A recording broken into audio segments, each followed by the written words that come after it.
Yeah, so thanks for having me. It's my pleasure to give a talk today.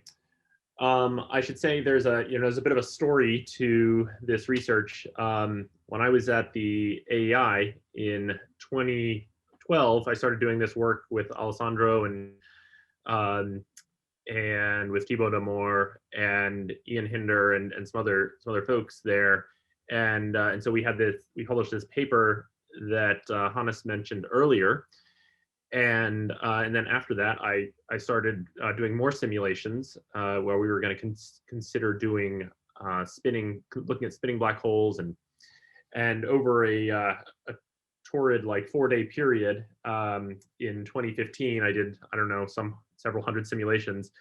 And then I went and took a new job, and the results have sort of been sitting there for 6 years. And so recently, Alessandro was like, "Seth, did you have some results?" So I'm reaching back into my brain. I haven't been a numerical relativist for several years now, and so it's quite likely that I will misspeak and/or be unaware of some developments that have happened in the field in the last several years. So, please feel free to interrupt me and say, that's not the way we do things anymore, or you've made some sort of misconception. And so, yeah. Anyway, so that's my my qualifier going into this. But anyway, yeah. So as I said, thanks for having me, and we'll just jump right in. So I'm going to talk. This is my outline here, and I'm going to talk about the numerical setup that I have. Get into our discussions of wave extraction, and then how we calculate the angle of deflection, and then get into some results. In particular, what we're trying to do here is get the this angle of deflection, which we call chi, that has been mentioned earlier. And our main interest in this is in calibrating EOB models. I won't get much more motivation than that.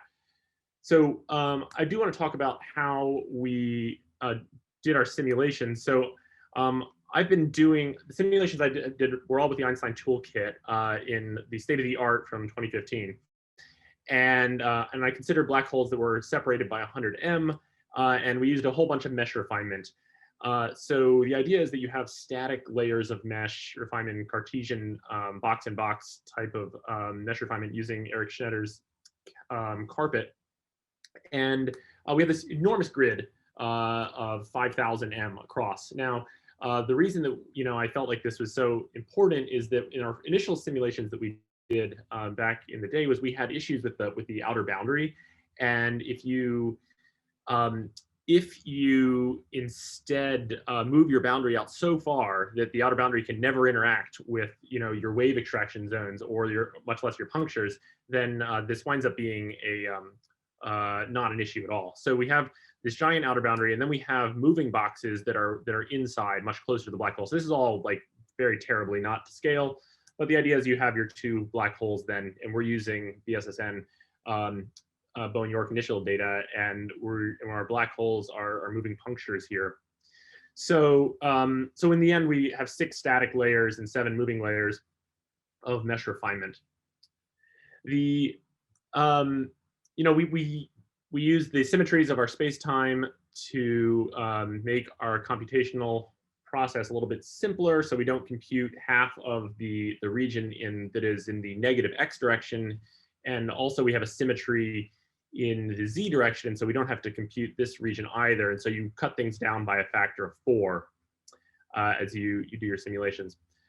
Now, when we were looking to do comparisons with the OB, we needed to compare simulations that had gauge invariant quantities, and so we use this theorem called two punctures, which does the initial data calculation, and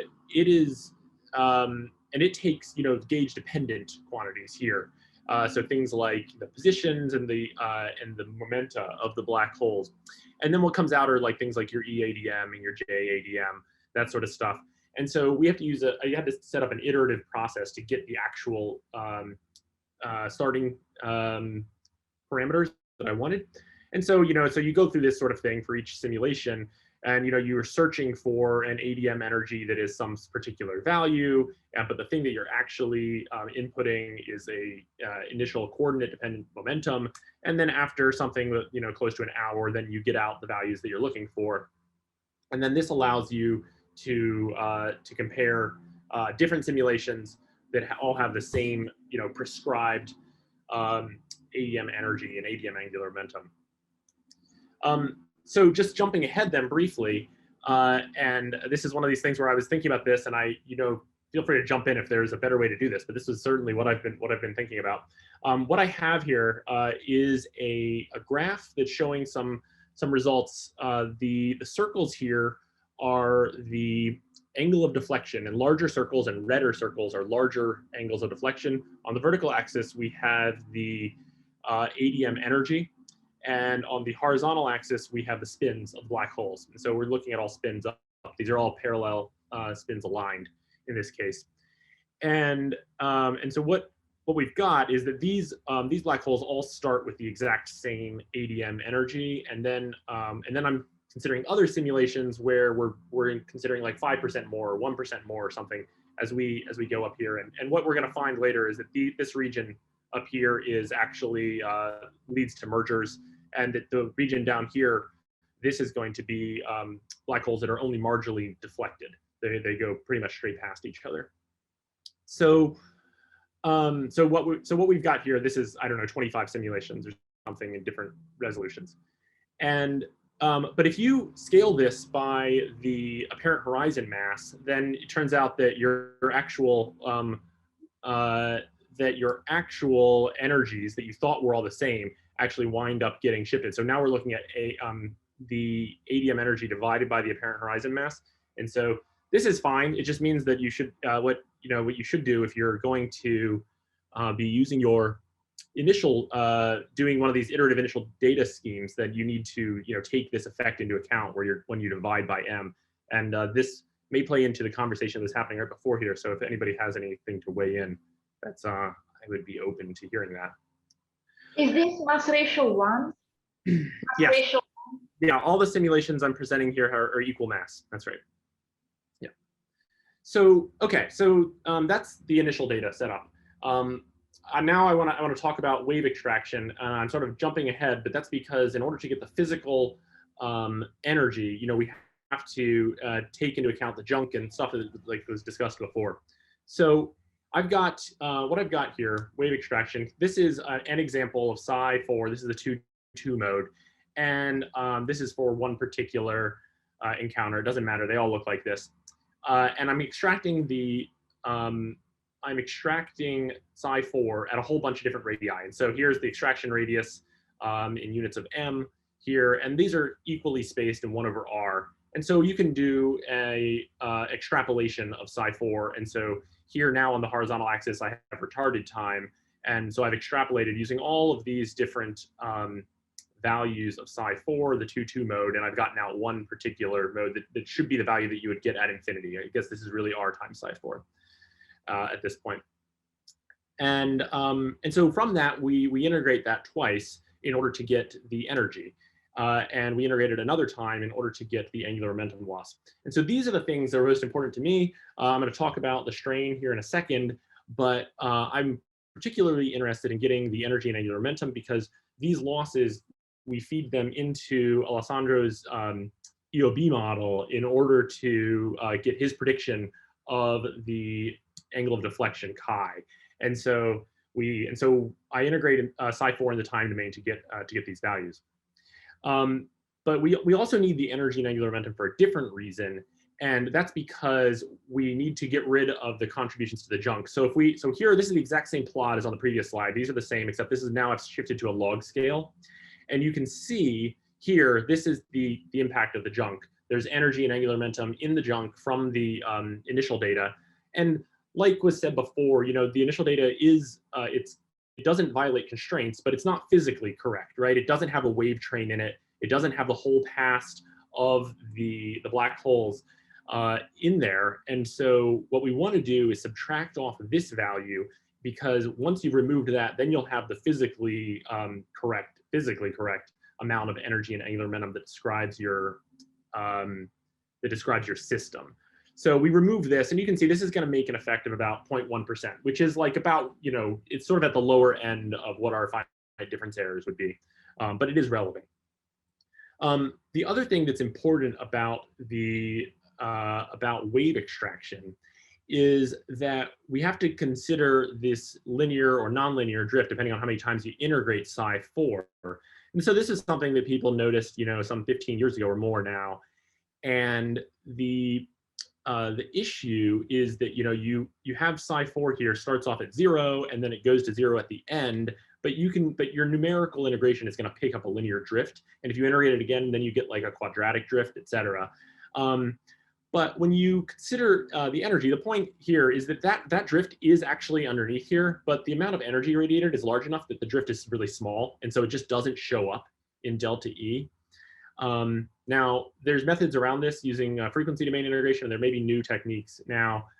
But when you're considering a scattering case, then you don't have a time scale to use to pick to do this frequency domain integration. It's not as obvious how you would go about that. So we just have been doing time domain integration, and it seems fine for getting energy and angular momentum.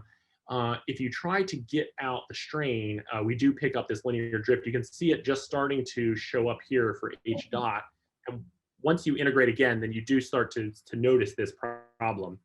I've only been looking at this part for like the last few days. I'm pretty confident that we're just going to be able to pick off what the analytically what this quadratic growth is and just subtract it out. But if people have other methods for how they deal with this, I'd be happy to hear about that. So may I ask, is this at a fixed radius? This is at a fixed radius. Yeah, but it shows up, if I were to extrapolate psi4 to infinity and then integrate it, I get this drift. It's, as I say, it's in here also. It's just that it's hidden under, this is just a couple order of magnitude larger, so it doesn't show up. And it's beneath the error that we get from a lot of other things in our code. Do you not have this? So I mean, I am asking because so in spec we have these two different methods to extract psi4 and the strain independently, and actually the strain at a fixed radius looks similar to what you have shown. But then when I extrapolate that strain to infinity, then I get some constant that contains the memory effect. Yeah.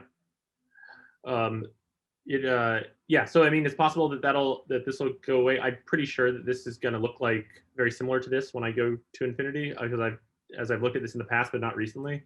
And you're right, the memory effect should be in there also. So it's possible that that'll go away. I don't know. As I said, this slide in particular is definitely preliminary results. So I may have to reach out to you for techniques for how to deal with this. You may have accidentally offered your expertise. Just to throw in my 2 cents here from what little experience I have. So first of all, I generally notice this to be worse for longer simulations. The drift is relatively mild for if you simulate for 2 orbits or so, but if you have a 10-15 orbit in spiral, it becomes really, really bad. I think Hannes is right, it gets somewhat better with larger radius. However, in my own case, I would not trust the extrapolation to infinity mildens it, but I would definitely never trust any residual as a memory effect because my simulations are not as accurate as his. Clearly the best way I found is to really follow the method by Christian Reiswig, and I think Dennis Polny published that, where they use the frequency domain, and this worked. I have independently, I've coded up a simple subtraction of a linear fit through the entire curve and a quadratic fit, and that agrees quite well. Yeah, have you used the Christian and Dennis's method for unbound cases? Because I tried it years ago when we started doing this and found that I was having trouble, and that was how we wound up doing time domain integration. But no, I have to. It's possible that I try hard enough. Not recall. no, I'm afraid I don't. I mean, the point, as I said, is that you pick a lowest frequency, right? That you cut things off below Yes. that, if I recall correctly, and then that is usually something that you can determine physically from like the orbital frequency right before merger, or I guess the opposite, when for the low frequencies, long before then. But I determine this typically by try and error. I start with something, and then I keep varying. And when the level at which the choice of the low frequency stops changing anything, then I feel confident using that. Okay. Also, I mean, I have a slightly different implementation. I normally I don't cut off at a frequency. I have a kind of a smooth transition. But I don't think that makes a big difference. All right. Well, this is all really useful. Thank you for your feedback. Well, let's carry forward. We're going to move on to our next section and talk about how we extrapolate the angle of deflection. So as I was asking Hannes about earlier, I was saying that the method that we use is different, and so I think it's important to be able to contrast these two. And as I said, it was encouraging to hear that they seem to agree. So this is the the type of setup that we have when we look at both punctures and how they move. This is one particular non-spinning case. Now, from now on, I'm going to look actually at the relative motion. So I'll just subtract the two from each other. And so we're going to look at simulations like this. Here I've got actually 3 different resolutions plotted on top of each other, and you can see they agree pretty well. Out here, you're getting, if you squint, you can just start to see at the far end that the lower and higher resolutions are disagreeing just very slightly. Now, what we want is this angle here, theta, although in reality we're going to subtract 180 from that. But in order to do that, we're going to look at these ends here, and we want to get those 2 directions, and then we'll report chi here, which is theta minus 180. And that way, if you have widely separated or very fast black holes, then they're going to zoom past each other, and you're going to say that's 0 deflection angle. Otherwise, it would be 180 degrees, which doesn't sort of work with our intuition. So the way that we do this is that I make a plot here. So let's look at one particular side. So where I put this arrow, I want to look at what the incoming angle is. And so here I've plotted this. Now I've just done like sort of a stupid polar angle thing, like you would do in in pre-calculus when you learn how to use spherical coordinates for the first time. And so I've just defined things in terms of r and theta, and now I'm plotting on the horizontal axis the inverse separation. And so we're infinitely separated all the way on the left here, and we start at 100 m in separation. And we want to extrapolate down to whatever angle this is going to be, which is just looking by eye, it's going to be -5 degrees or something. And then we do the same thing at 3 different resolutions. So I'm going to have a source of error that's going to come from my resolutions, and then I'm going to have a source of error also that's going to be due to my extrapolation. Now, any good numerical scientist will know that interpolation between data points is pretty easy, but extrapolation is much harder. So even though I can just sit here and draw a line, with my pencil on my computer screen, it's actually getting that number precisely. And the distance between 1/100 and infinity is actually quite large. It's just hidden by the fact that we're doing it in 1/r. So we try this with several different polynomial orders, and in the end, this is my orders 1 through 4, and I look at the way that angle changes when I use different orders of polynomial. And here these are all very close to each other, and so this is giving us confidence that our resolution is good enough. And so through these different things, the error bars that you'll see on different plots are dominated by these 2 particular errors. 1, the choice of what my extrapolation order is, and 2, my finite difference resolution. I should say, also, we use the puncture locations and our coordinate values as the locations of the black holes. If you talk to a mathematical relativist, like a hardcore mathematician, they're going to tell you this is all nonsense. And so we tried to do things a little bit more elegantly. Hannes is using is using excision. And so like we're like, okay, you know, we have Jonathan Thornburg's apparent horizon finder, and we're using the centroid. We tried to do that, and it seems like it's the same thing as the punctures. And so it seems like, you know, what we're doing seems to work. We have good agreement, but you know, certainly there are things that are gauge dependent here. I mean, if you talk to a hardcore mathematician, they're going to say to you that the angle that you get at the beginning of the simulation can't be compared with the angle at the end without doing some sort of parallel propagation of the vector through, like, things are get very complicated if you care too much. So we're going to like care like the right amount, and we're going to say this is all going to be fine. But if you know you got a graduate student who wants to like think about things deeply about general relativity, there's all sorts of things that we do in numerical relativity that seem to sort of work, but you know, it's not quite clear why they do. So that qualification being given, let's move on and take a look at our results. Just as a brief comment, I fully agree with you that AH finder direct and punctures give the same. If I plot them, you see no difference. And the second thing is, all your angles are interpreted at infinity. I fail to see how parallel propagation can do anything there. You just parallel propagate around. Yeah. Yeah, that's also. I mean, there's a lot. You know, I don't know. If you talk to people who care too much about the math, they will tell you that you're that the puncture is like, you know, exactly where everything breaks down. But you know, but it seems to work, right? Like things agree really well, especially in like wide separations. So you know, I think there's if you're the type of person, like if you're like a new graduate student listening to this, you know, you're the type of person who really cares about like the math of GR in like a deep sense, you know, it's worth exploring these things. There's a lot of us out there who just say this seems to work, and you know, you throw your code at it and you compare it with PN and you say this works in the Newtonian limit, and you can compare, you can, you know, separate out radiative and conservative effects, but you know, it's there's a lot of things that are swept under the rug in numerical relativity, and they're fun to think about. They don't always lead to quick publications, but anyway. No, I agree with total. All I was saying, I trust your results. Yeah. Oh, I appreciate that. Yeah. So you haven't even seen my results yet. That's the next slide. Okay, so here we go. Point, yes.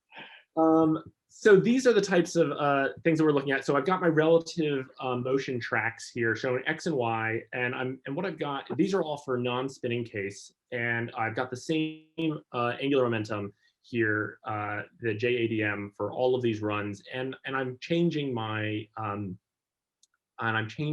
initial energy, and in particular, I'm concerned with a strong field regime. I'm trying to get as close as possible to merger, and so there's a bunch of results that I won't show here that that merged, and you can see as we go from this solid blue line, which is the lowest energy, up to my purple line here, the one on the bottom of the legend.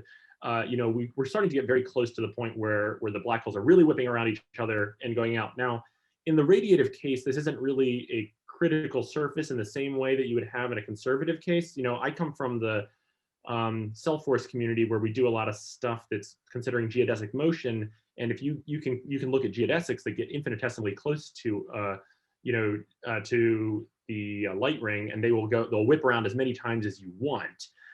In this case, I think we're probably, because of radiation, you'd be limited in the number of times you could whip around. But we do see very large angles of deflection here. We considered spins up to 0.6. So here's a spin of 0.4, here's a spin of 0.6. And these things are qualitatively very similar, that as we increased our ADME, we're getting larger angles of deflection, and things get more extreme as you get closer and closer to the black holes merging. And this is all, I think, qualitatively what you would expect. We looked at some spinning black holes that are spin down. They're still parallel to each other, but this is the case that Lou was talking about, where they don't want to merge with each other, and so you get smaller angles of deflection here. I did the fewest simulations of these cases, and another way, you can take the same data, you can sort of turn it on its head, and you can look at, well, what if you kept ADME constant and then you change spin? So here you see the effect of spin on your angle of deflection here. And so you can see that by having, for the same ADME, by having parallel spins, you get lower angles of deflection than you do when you have no spin. And so, there's a whole bunch of different ways to see this, but I really want to get to talking about our comparison with EOB. So, okay, well, I guess I should, yeah, I have a couple more slides of this. So these are just all of these runs, all shown together here. I think, and you can see my error bars on how much we understand this data point. The data point over here on the far left, I think, is the most interesting because we see this change in qualitative behavior, where as we sent the energy lower and lower, we started to get the angle to come back in the other direction. And there's something to be explored there, and that ended up agreeing really well with the EOB prediction. So that was very satisfying to see, as I was dubious of that result. And we have something similar for the negative spins. Okay, so this is the same data now, and I showed this earlier. This is me trying to be clever about trying to put as many simulations as I can on one slide as possible, and showing this region where we find the black holes merging with each other, and so trying to pin down where the top of the effective potential is effectively.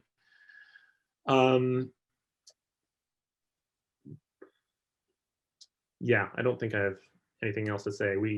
Okay, so I'm probably going to wrap up a little bit early, but that'll leave time for questions if people have them.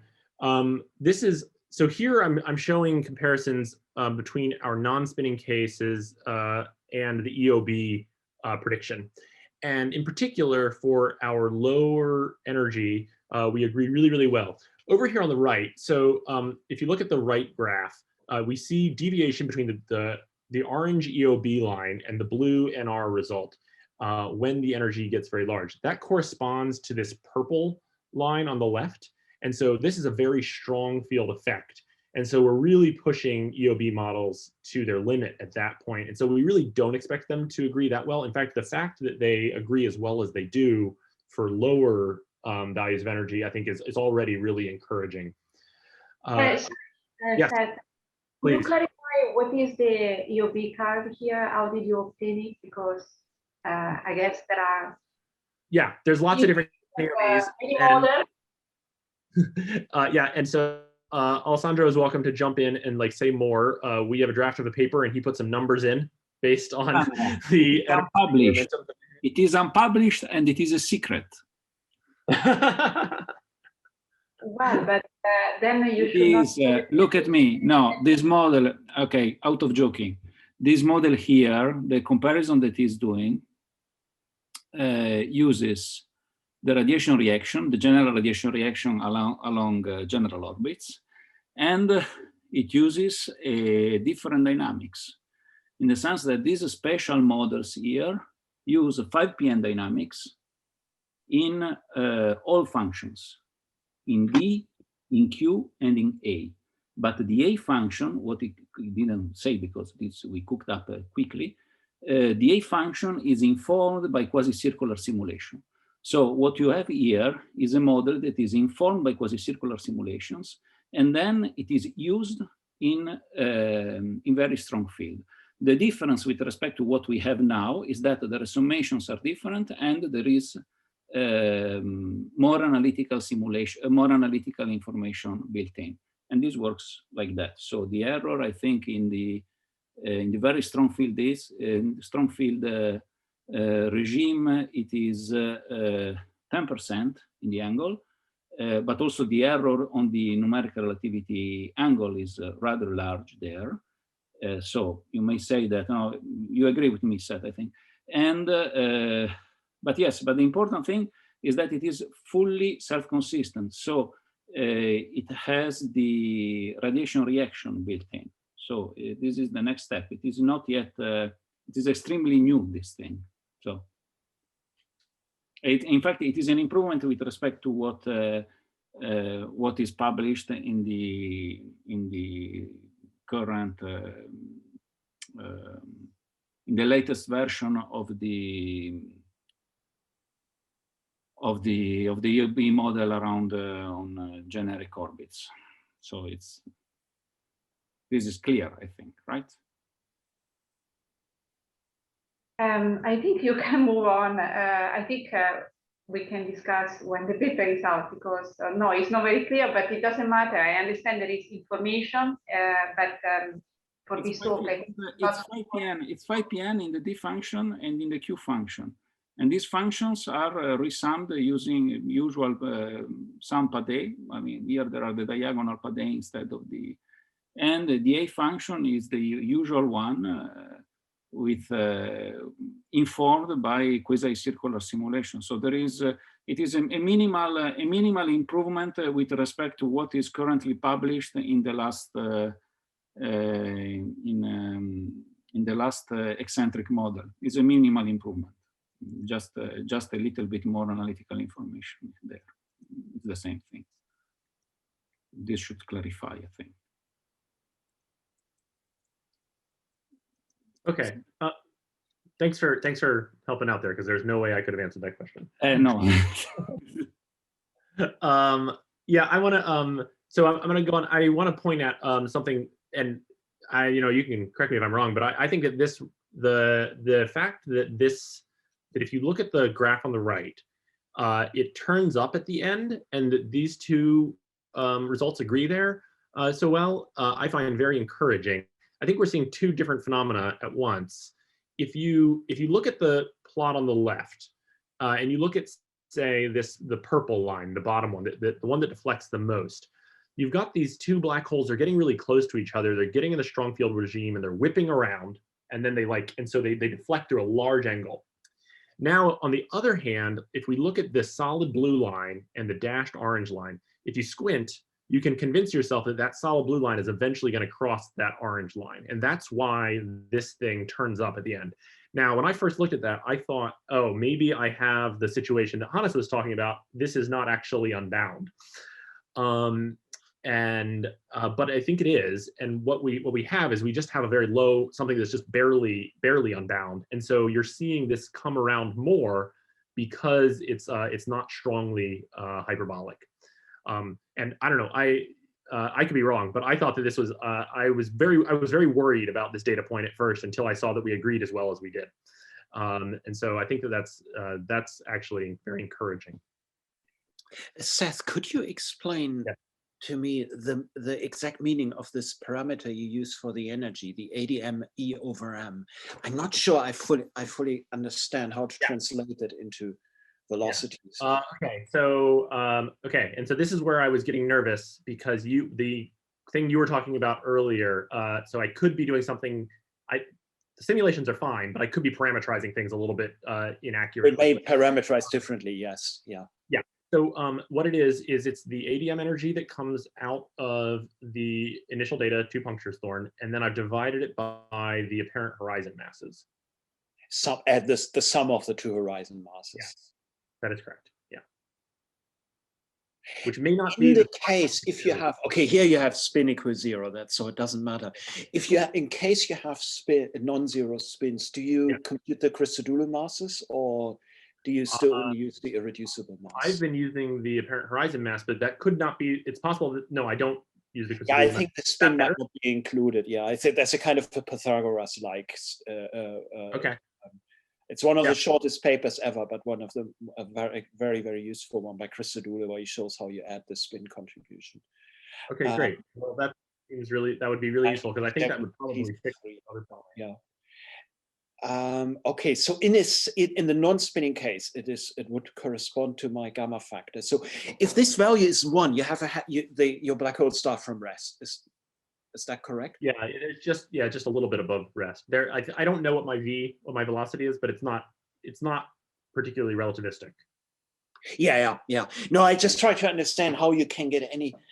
I mean, obviously, you only consider unbound cases. So what astonishes me a bit is that you get unbound cases for these relatively mild velocities.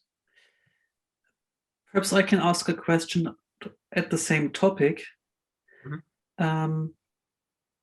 So there's 2 parameters in these simulations. One, I'm viewing one of them as the initial velocity at large distances, mm-hmm. and the other one as the impact parameter. how is the impact parameter being controlled here, or the angular momentum, or however you might call that degree of freedom? Yeah.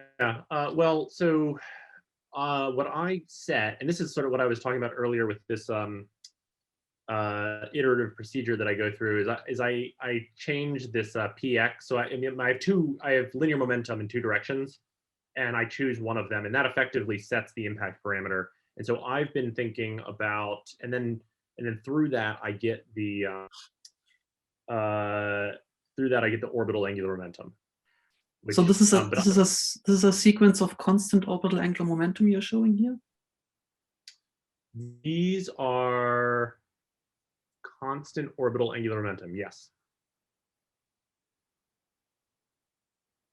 And so then as the velocity gets smaller, the impact parameter gets larger. And there could very well be a well-defined limit all the way down to 1 on your x-axis, I guess. I simply don't know, but doesn't strike me as unreasonable. Yeah, it could be. I don't know. This is what I did anyway. I mean, as I say, may not have been smart, but these are the results that I have. I just have a couple more slides here. I'd be happy to talk about this stuff more, but let's just get through this. This is the same thing except for low spin here. So I considered spin of 0.2, 0.4, 0.6, negative 0.2, negative 0.4, negative 0.6. And so again, we see pretty good agreement. As we get to larger spins, I'll look at 0.6 on the next slide. Then things start to disagree a lot more.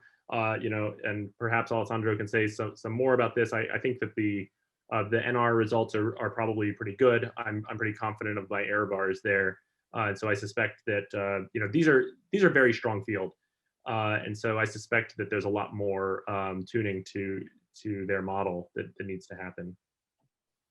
And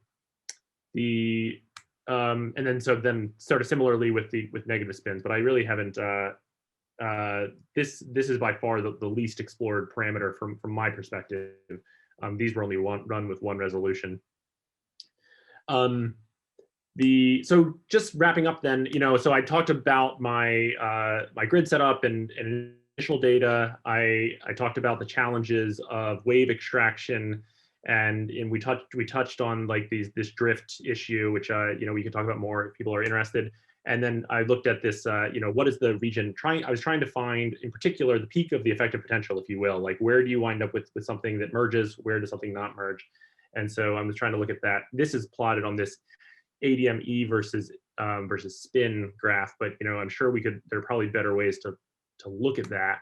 And then as I said, we have we're pretty happy, I think, especially for the low spinning cases, about the agreement that we have, and hopefully can use the numerical relativity results that we have to further tune our UOB models. So thanks a lot for your time, and I'd be happy to talk more if you have questions. Great, thank you very much, Seth. There were quite a lot of talks, but yeah, questions, please. So in the spinning cases, so there you have, or there you can have the situation that the orbital plane changes, right? Mm-hmm. And that also contributes, of course, to your scattering angle. So when you compute the scattering angle, are you taking this tilt of the orbital plane into account? Somebody can correct me if I'm wrong, but I think that when I have just two aligned spins that are perpendicular to my plane of motion, I think in that special case, you can't get motion out of the plane. Is that correct? There are experts. Yes, I agree. Okay. And that's what I also thought you did. Yeah. So the answer to your question is I have sidestepped that interesting question by not considering the situation that it could show up in.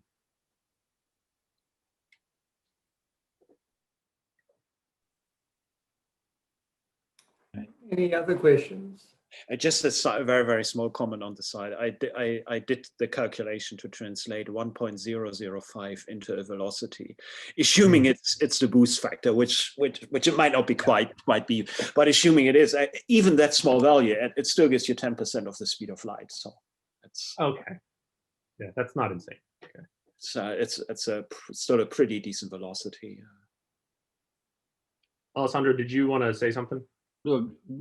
Just a brief comment concerning the spin case.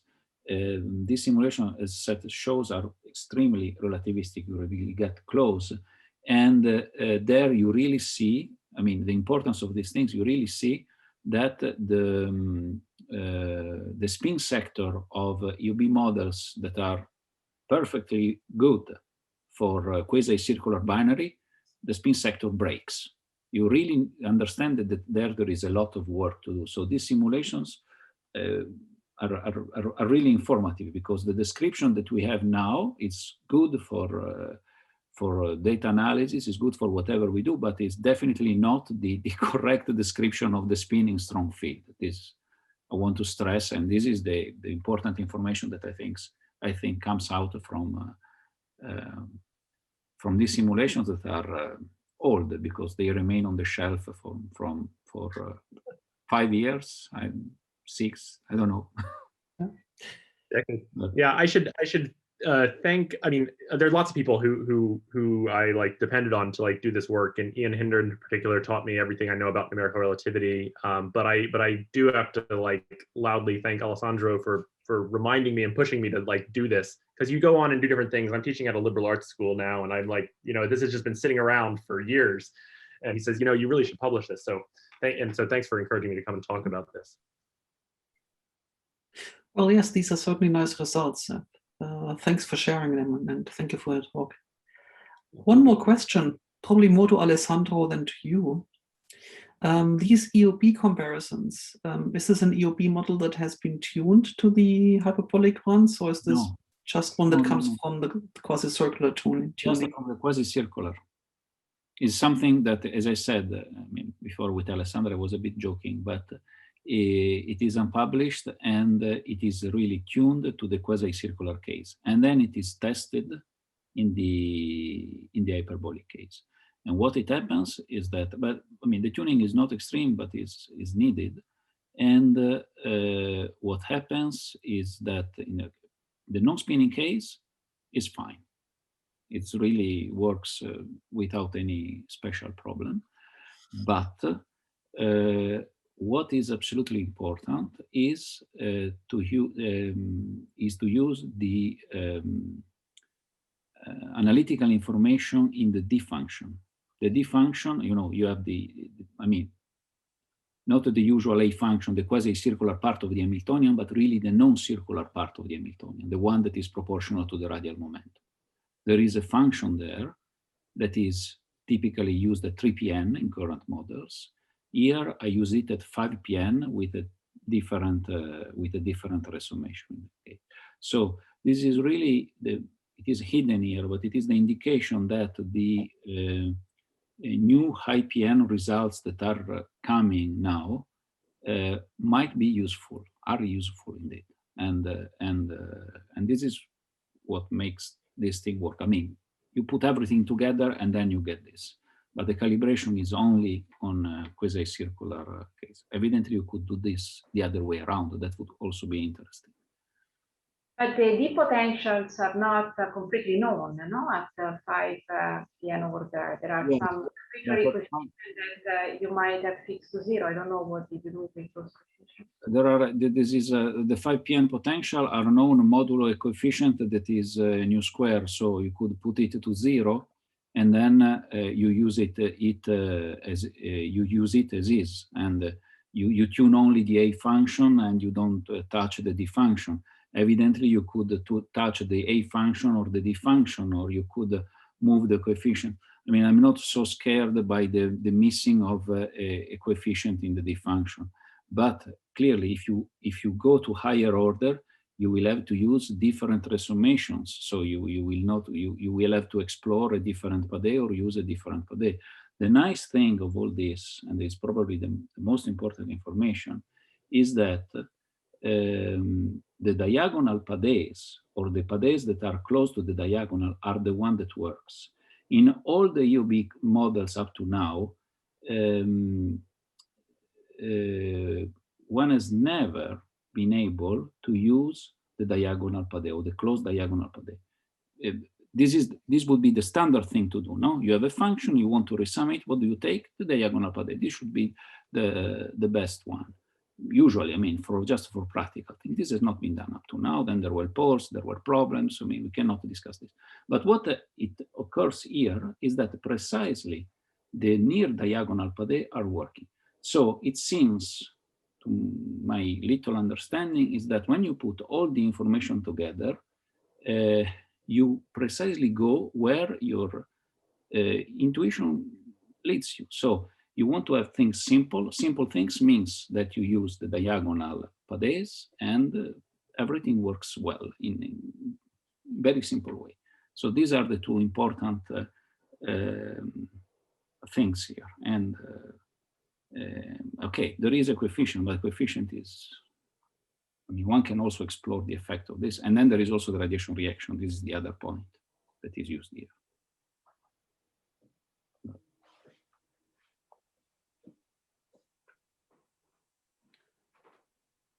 Okay, so I guess if there are no more questions, let's thank all the speakers today for very interesting sessions. So let's thank Hannes, Uli, and Seth again. Thank you very much.